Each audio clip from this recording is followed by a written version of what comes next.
Filhas da Pauta, Filhas da Pauta.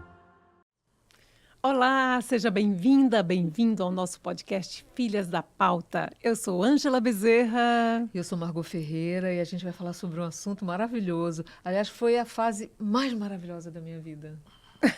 E a sua, Ângela Bezerra? Não sei, acho que a minha é hoje, agora. É mesmo? Eu Bom, tenho saudade. A gente vai falar sobre adolescência, mas sobre a série Adolescência, que está todo mundo assim impactado pelos vários triplex alugados nas nossas cabeças, né? Mas o nosso tema hoje é o papel da escola na educação antimisógina. E para isso a gente está aqui com Priscila Griner, educadora, que vai trazer um pouco essa reflexão junto conosco, né, Pri? Você pode se Sim. apresentar, por favor? Pois não. Então, em primeiro lugar, agradecer pelo convite para falar sobre um assunto tão importante, tão impactante, né? Quem é que não viu essa série e não saiu impactado, né?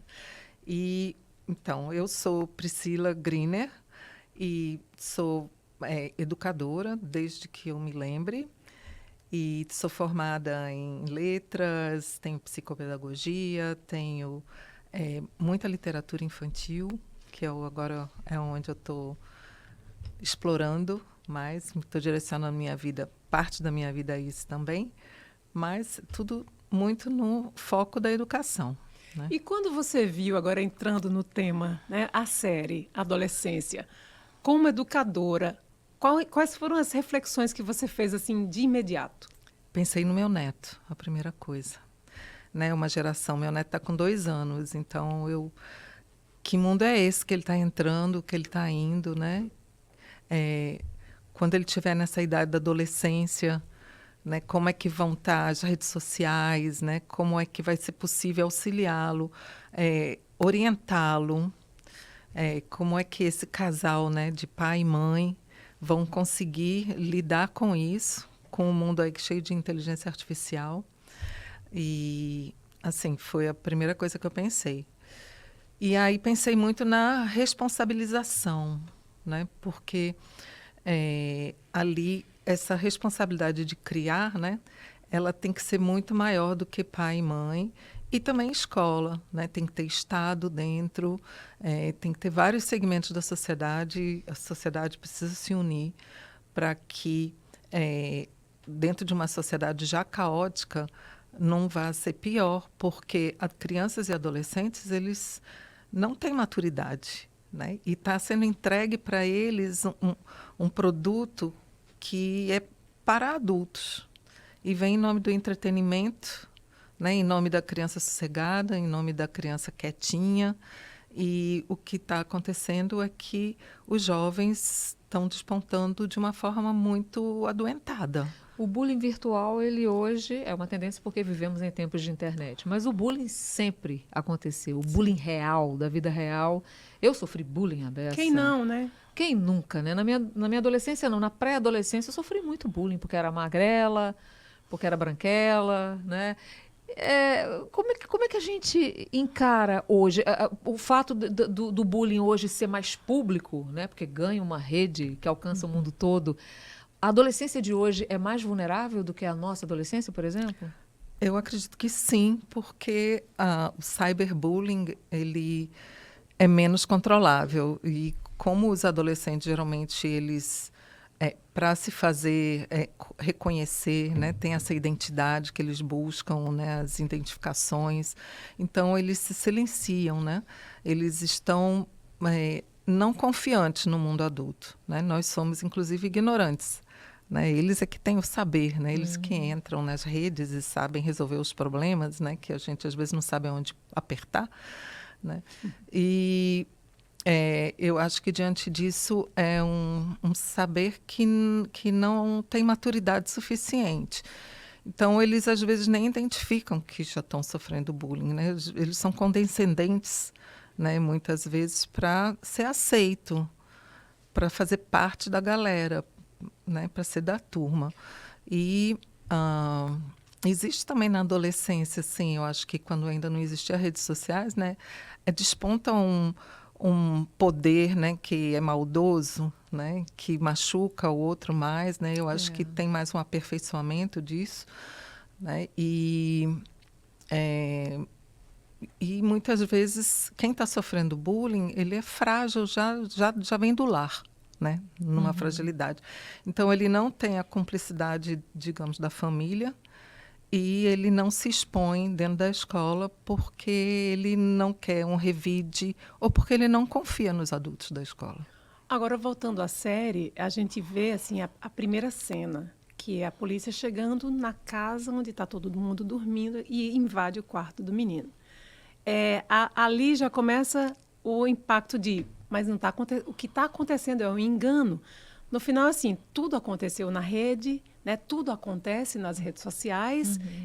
Você fala, a gente não tem esse controle, e é muito interessante porque a série nos trouxe algumas informações que antes a gente não acessava. Por exemplo, o que significam aqueles emojis, os símbolos, né? Aqueles termos, o red pill, como é que chama? O celibato, o incel.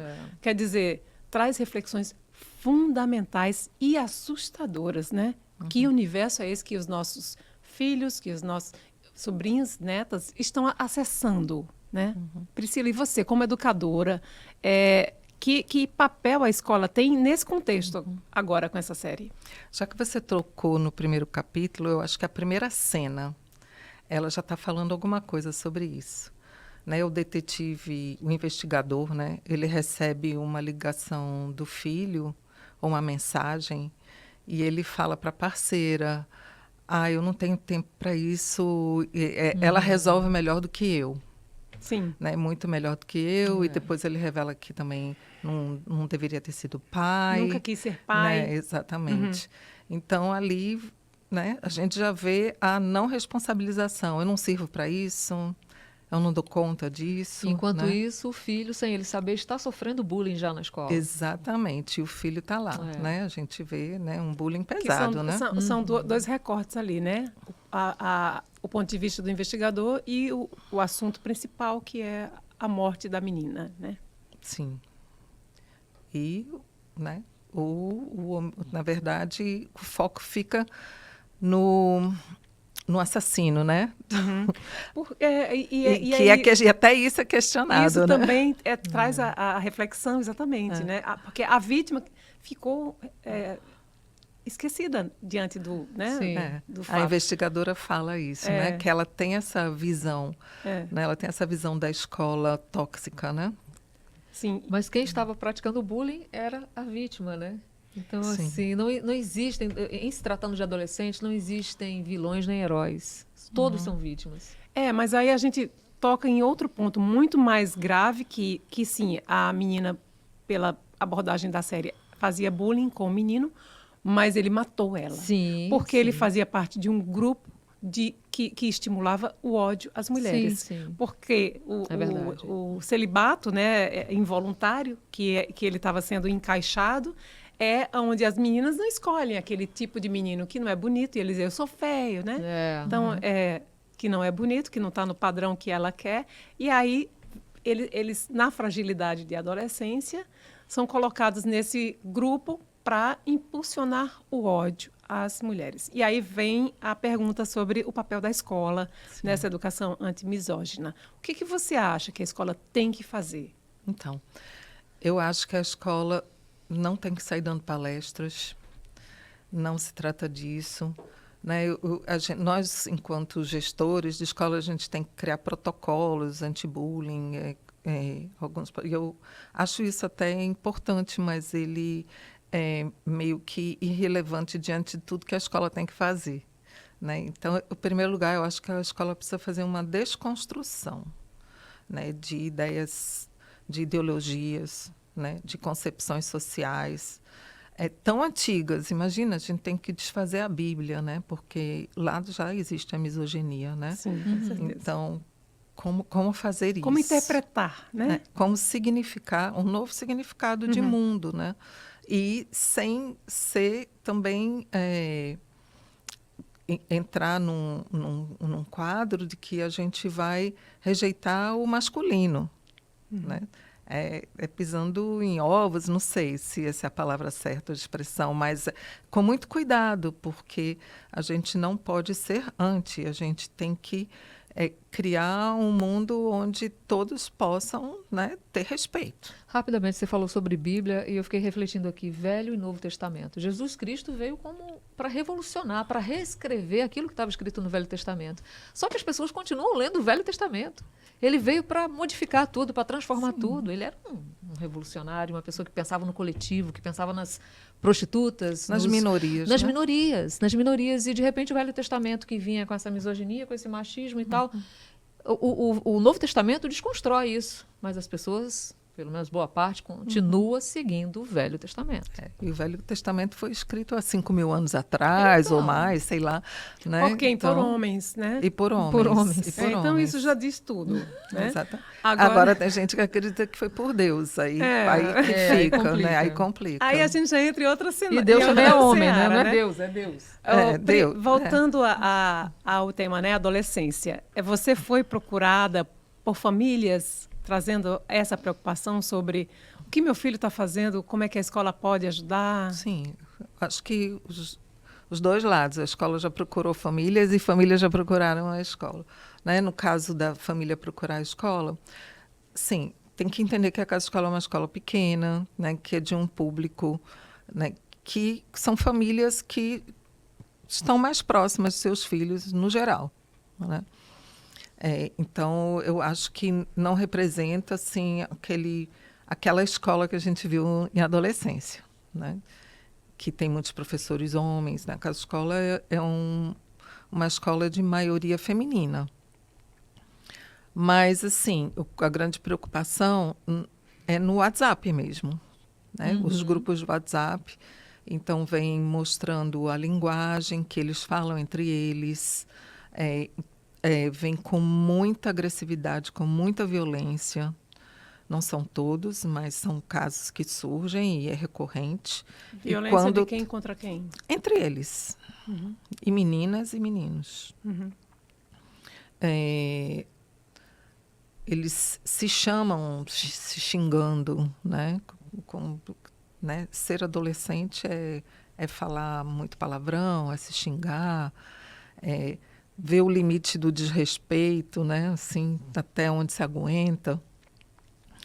E aí, às vezes, aquele pai mais cuidadoso que tem acesso, que entende que ele tem que entrar no WhatsApp, sim. Não é a questão de redes sociais, não é uma questão de privacidade.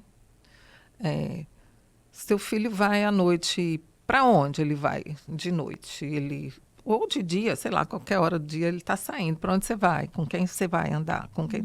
Então, na internet também. Onde você Exato. vai? Com quem você vai andar? Com quem você está falando? E o que né? você está dizendo? E o que você está dizendo, né? Chegando ao ponto de tem gente de 30, 40 anos que se coloca no lugar de adolescente e está conversando ali e usando técnicas de sedução. É um ambiente muito né? perigoso, Muito né? perigoso. Então, papai, eu estou indo para Cracolândia, volto amanhã, né? Quase isso. Então, tem que sim entrar, tem que limitar, tem aplicativos de controle, e acredito também tem aplicativos que descontrolam, mas é uma busca, né? Assim, eu como mãe de 4 nem sempre sabia onde estava e ia atrás, e mãe, você é chata, Nosso larga do papel meu é esse, pé, e é ser chata mesmo, o nosso papel é ser chato. Porque não há maturidade que eles não têm maturidade para administrar o que é dito lá. Nem a gente, a né? gente já está vendo o quanto faz mal, né? No início foi assim, que legal a internet, joia. Que legal as redes sociais. Agora a gente está vendo o quanto é perigoso, principalmente para adolescentes, crianças e adolescentes. Esses desafios malucos. Esses desafios e, assim, o padrão inalcançável de beleza para as meninas, por exemplo. É outro problema. É um sério. grandíssimo problema, né, de autoestima. Uma menina de 15 anos, nem aos 15 tem maturidade para administrar. Não Cai tem. na esparrela exato. de ficar comparando a sua vida com a vida fictícia de quem está na rede social, com não sei quantos mil seguidores, dizendo eu sou linda, eu sou maravilhosa, eu estou viajando, eu estou em Paris. O próprio adulto cai nisso. Imagine um adolescente que não tem uma personalidade ainda formada. Então, Pri, a estratégia é realmente controlar. Sim. tem que controlar. E eu acho que você colocou assim a questão do feminino, né, das meninas, segundo o Daniel Becker, porque eu saí eu fiquei com o ouvido mais aguçado, né, depois dessa série. E aí ele chegou com um pediatra do Rio de Janeiro, que eu sigo, e ele fala que as meninas estão mais vulneráveis, né? Trouxe estatísticas e estudos aos perigos das redes sociais, mais do que os meninos, né? Então, e é interessante que as meninas, elas tentam entrar nesses grupos misóginos. Elas querem fazer parte, inclusive, né? Estou falando aqui de algumas. E isso é falta de formação, falta de compreensão, né? Eu quero estar lá com a galera, eu quero estar com esse pessoal, né? Eles riem, eles debocham, tem piadas engraçadas, né? E é um mundo muito nocivo, um mundo muito tóxico É um e perigoso. submundo mesmo, Um né? menino que cometeu suicídio, né? O filho de uma cantora, eu sempre me esqueço o nome dela, acho que foi Solange, Isso. não lembro. Ela é daqui, inclusive. Ela é daqui, né? O filho dela se matou, gente, porque ele não aguentou o bullying, porque ele beijou um amigo na boca, né? Foi. Uma brincadeira entre adolescentes e a saraivada de ofensas foi tão grande que o menino não suportou a barra e acabou colocando fim à própria vida. Porque a humilhação é uma das técnicas, né? Pública, né? Todo Sim. mundo está vendo. E do mundo misógino, sim. A gente vai trazer aqui para participar dessa nossa conversa uma mãe, Aline. O sobrenome dela qual é? Esqueci, mas ela vai dizer aí agora. Vamos lá. Por favor. Vamos ver o que ela tem a contribuir na nossa conversa. Olá, eu sou a Aline Pranto, sou professora de História, historiadora e sou mãe de 2 estudantes da Casa Escola. Queria cumprimentar a Ângela, Margot e Priscila, dizer da importância desse espaço para que a gente debata um tema tão importante. Eu assisti a série Adolescência e eu penso que ela toca diante de temas muito sensíveis. Um deles diz respeito à misoginia, ao ódio generalizado ao feminino e, sobretudo, à máxima potência das consequências diante desse ódio, que é a violência de gênero, que lá no caso da série chega, né, em última instância, culminando com uma morte violenta e com todos os desdobramentos que isso acontece, que isso leva, né? Uma outra questão é o distanciamento das famílias, da escola, na compreensão do que esses estudantes vêm vivendo, do que eles vêm acessando, de que comunicação eles desenvolvem, que muitas vezes não é sequer compreendida, né, diante dos adultos. Então, considerando esses temas sensíveis, considerando que nós vivemos numa sociedade bastante patriarcal, misógina, machista, que foi construída historicamente diante de uma perspectiva do homem branco europeu, né? Eu gostaria de saber da Priscila, então, qual é o papel das instituições de ensino nesse combate à misoginia e às várias formas de violência de gênero. A gente vive numa sociedade que tem um currículo bastante visto enquanto prescrição. Há espaço na escola para incluir um debate que encare de frente a violência de gênero? E como é que a gente pode fazer isso? Quais são as alternativas que nós temos para chegar a essa temática e para efetivamente envolver as instituições de ensino nessa pauta? Muito obrigada. E então, Priscila? Então, estou muito feliz que a Aline está aqui. Inclusive, ela tem nos formado, né? Tem participado de formações de justamente nos ajudar a criar essa consciência nas nossas crianças, nos nossos adolescentes, né? Então, parte primeiro da gente, né? Do adulto, do mundo adulto. Então, eu falei de desconstrução, né? Antes, desconstruir essa ideologia misógina, né?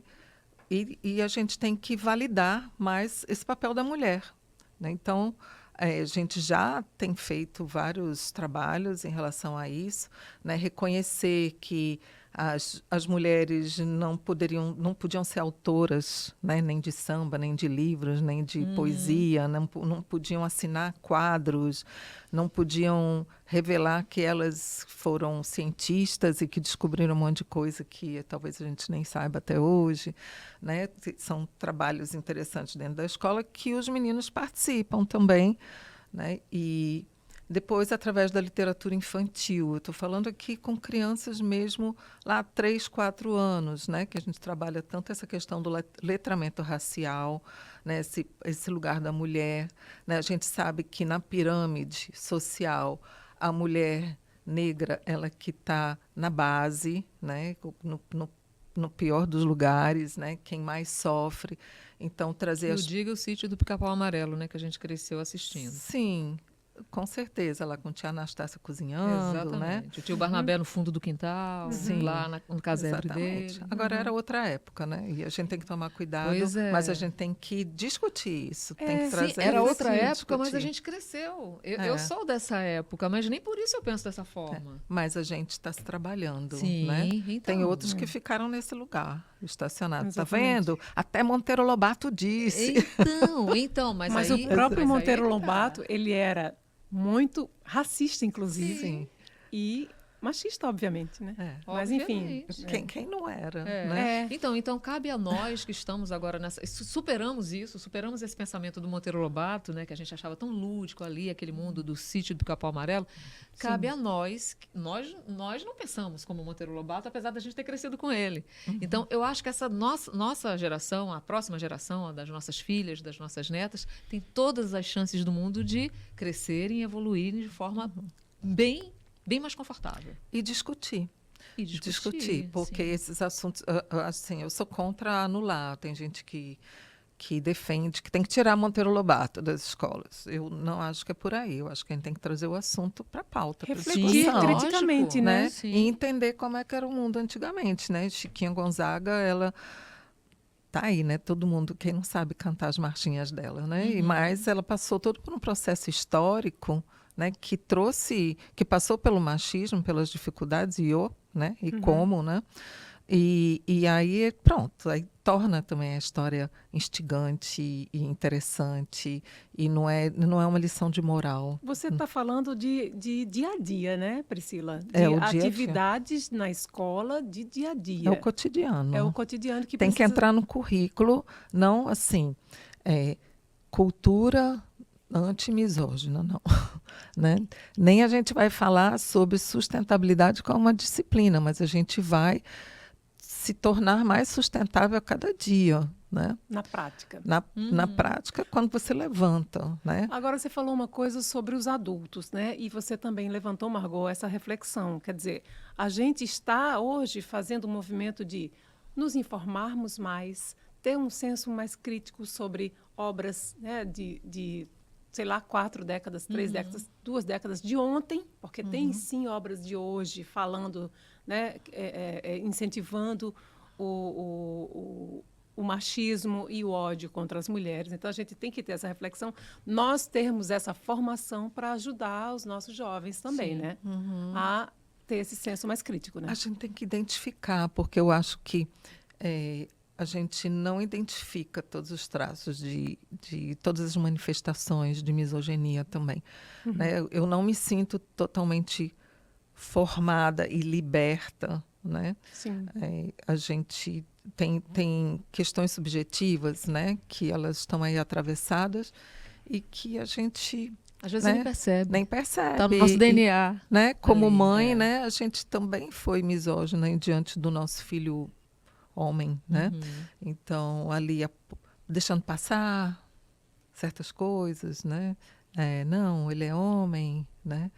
E aí você para pensar, mas peraí, o que pode mudar, né, em relação ao que eu fui, né, e que posso ser, né?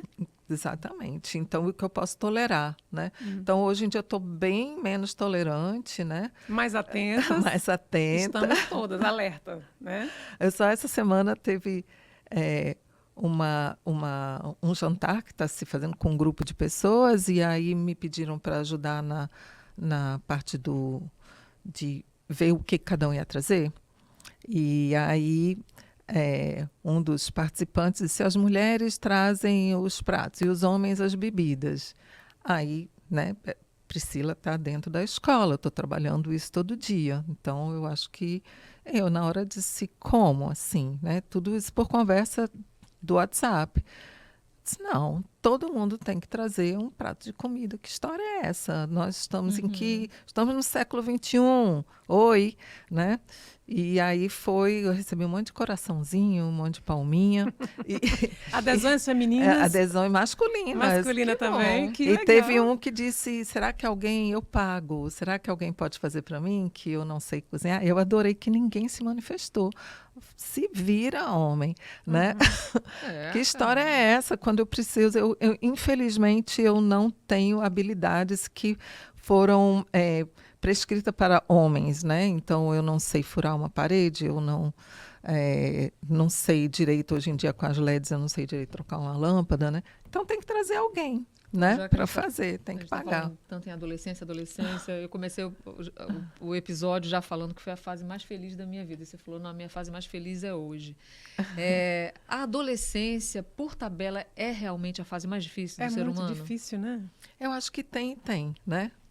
Eu acho que ela é muito difícil.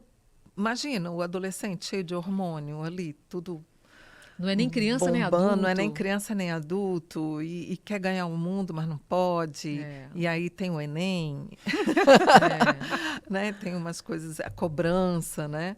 É difícil, não é fácil. E a necessidade de agradar ou desagradar? Ser aceito, né? Especialmente. E aí entra a questão da sexualidade, né?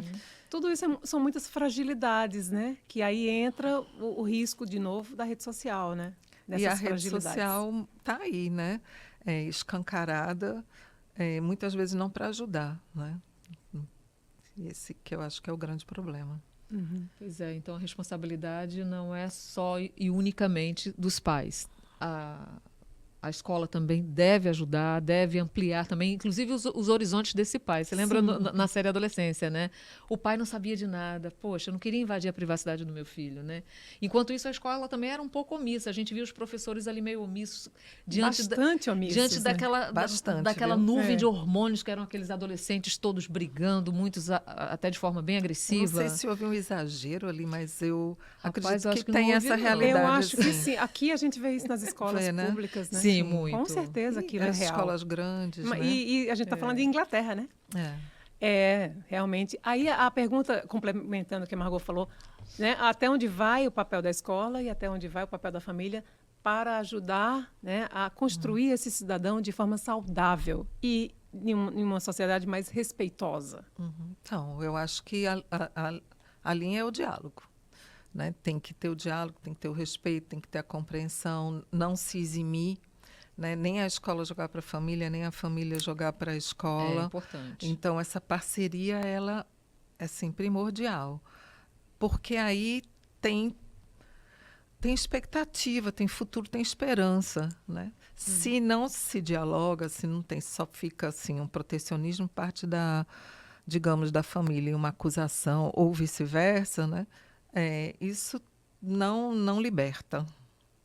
Né? Então, a gente precisa realmente, nós, enquanto adultos, precisamos ir dessa parceria e também se apoiar nas leis, né? Nas instituições governamentais, né? de ter apoio, né? de outros saberes, né? Da gente ter acesso, de que essas instituições venham às escolas, independente se é pública, se é privada, não interessa. Unir né? esforços, né? Unir todos os esforços, sim.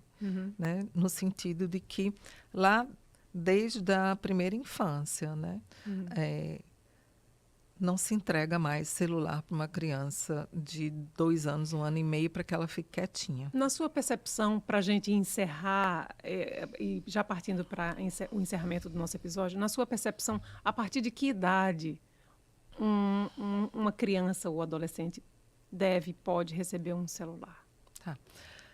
Neurologicamente falando, eu não posso falar. Mas, assim, a gente sabe que hoje em dia até 2 anos. Mas eu acredito que mais. Eu acho que dá Não, para 2 levar anos é mais. muito Eu pequenininho, acho que é muito gente. pequeno. 2 anos até gente. 2 anos é tela zero, né? Mas eu vi agora com a chegada desse meu segundo neto, né? Que já é outra realidade, né? O primeiro tem 13 anos, então ele assistiu lá um monte de coisa e ainda assiste. Mas o pequeno, a família mudou. A televisão, não existe aquela televisão ligada que fica no fundo, né, ali passando, que de repente tem alguma coisa interessante, de repente vai acontecer, né? Os pais, eles abriram mão dessa televisão, né? Gostaria até que abrissem mão de ter esse celular tanto próximo para ver se chegou uma mensagem, porque isso também já passa uma ansiedade na criança. Eu quero ter esse objeto na minha mão, né? Ele pede, eu quero segurar, né? Então, ele nem sabe que se ele fizer assim com o dedo várias vezes, ele vai descobrir o mundo, né? Mas eu acho que... E depois limitar muito. Tem que limitar. Hoje em dia tem... eu vejo anunciando, nunca assisti, mas filmes de pouco impacto, de pouco estímulo, de baixo estímulo. Então, tem que sair atrás disso e estudar também. Eu acho que as famílias têm Informação, né? que obter informação. Fundamental. Hoje tem tanta gente bacana falando sobre isso. Então, eu acho que tem que trabalhar, gente. Tem que se esforçar, tem que investir. Perfeito. É isso. É isso. Chegamos Estamos ao encerrando. final. Eu acho que é fundamental assim abrir essas reflexões, né? E as famílias fazerem esses movimentos de estar mais atentos, né, às suas crianças e aos adolescentes e às adolescentes, né? Sem dúvida, e como sempre, a frase de efeito não é uma frase, é um poema, mas eu vou ler rapidinho, tá, gente? É do Mário Quintana e o nome do poema é O Adolescente, né? Rapidinho. A vida é tão bela que chega a dar medo. Não o medo que paralisa e gela, estátua súbita, mas esse medo fascinante e fremente de curiosidade que faz o jovem felino seguir para frente, farejando o vento ao sair a primeira vez da gruta. Medo que ofusca, luz. Cúmplicemente, as folhas contam-te um segredo velho como o mundo. Adolescente, olha, a vida é nova e anda nua, vestida apenas com o teu desejo. Muito bem. E para encerrar, Lindo. muito poético, vendo do ponto de vista da adolescência, que é isso mesmo. Agora é muito desejo, viu? Não, é puro desejo, é hormônio puro ali. Que cara. isso seja vivido de forma saudável, né? E sábia, e na medida do sábia. possível. E que as famílias deem esse suporte tão necessário. Priscila, muito obrigada pela sua Obrigada a participação. vocês também. E é isso, encerramos mais esse, né, amiga? A gente se encontra no próximo. Fica com a gente. Tchau, tchau.